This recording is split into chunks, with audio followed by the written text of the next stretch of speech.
अक्सर comfort zone में जाने के बाद उससे बाहर आ पाना मुश्किल होता है। ऐसे में चुनौतियां आने पर उनका सामना कर पाना आसान नहीं।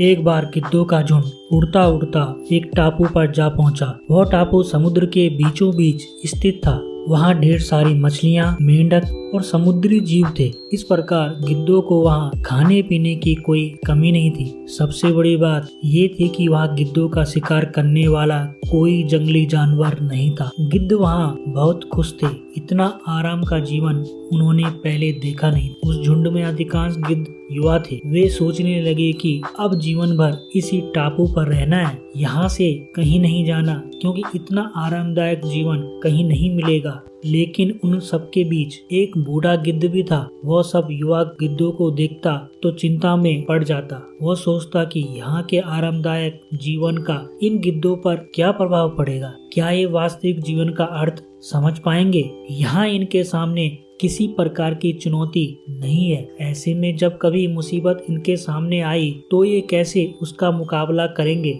बहुत सोचने के बाद एक दिन बूढ़े गिद्ध ने सभी गिद्धों की सभा बुलाई। अपनी चिंता जताते हुए वो सबसे बोला, इस टापू में रहते हुए हमें बहुत दिन हो गए हैं। मेरे विचार से अब हमें वापस किसी जंगल में चलना चाहिए, जहाँ से हम आए थे। यहाँ हम बिना चुनौती का जीवन जी रहे हैं। ऐसे में हम कभी भी मुसीबत के लिए तैयार नहीं हो पाएंगे। युवा गिद्धों ने उसकी बात सुनकर भी अनसुनी कर दी। उन्हें लगा कि बढ़ती उम्र के असर से बूढ़ा गिद्ध सठिया गया है, इसलिए ऐसी बेकार की बातें कर रहा है। उन्होंने टापू की आराम की जिंदगी छोड़कर जाने से मना कर दिया। बूढ़े गिद्ध ने उन्हें समझाने की कोशिश की, तुम सब ध्यान नहीं दे रहे कि आराम के आदी हो जाने के बाद तुम लोग उड़ना तक भूल चुके हो। ऐसे में मुसीबत आई तो क्या करोगे? मेरी बातें मानो, मेरे साथ चलो। लेकिन किसी ने बूढ़े गिद्ध की बात नहीं मानी। बूढ़ा गिद्ध अकेला ही वहाँ से चला गया। कुछ महीने बीते। एक दिन बूढ़े गिद्ध ने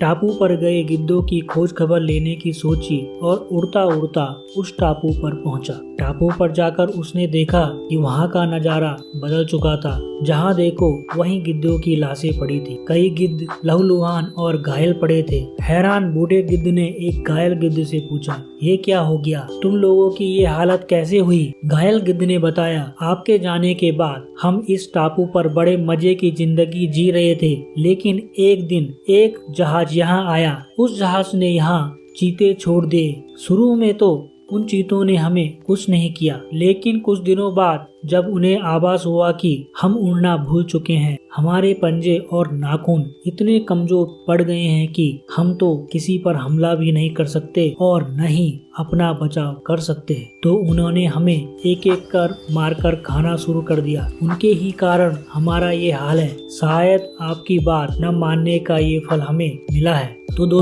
अक्सर कंफर्ट जोन में जाने के बाद उससे बाहर आ पाना मुश्किल होता है। ऐसे में चुनौतियां आने पर उनका सामना कर पाना आसान नहीं होता। इसलिए कभी भी कंफर्ट जोन में जाकर खुश न हो जाएं। खुद को हमेशा चुनौती देते रहें और मुसीबत के लिए तैयार रखें। जब जब आप चुनौती का सामना करते रहेंगे, आगे बढ़ते रहेंगे। तो दोस्तों, आई होप आपको ये कहानी समझ में आई होगी और इस कहानी से कुछ सीखने को मिला होगा। कमेंट सेक्शन में जरूर लिखें इस कहानी से आपको क्या सीखने को मिला। चैनल पर पहली बार हैं तो चैनल को सब्सक्राइब जरूर करें। वीडियो को ज्यादा से ज्यादा शेयर करें। Thank you. जय हिंद, जय भारत।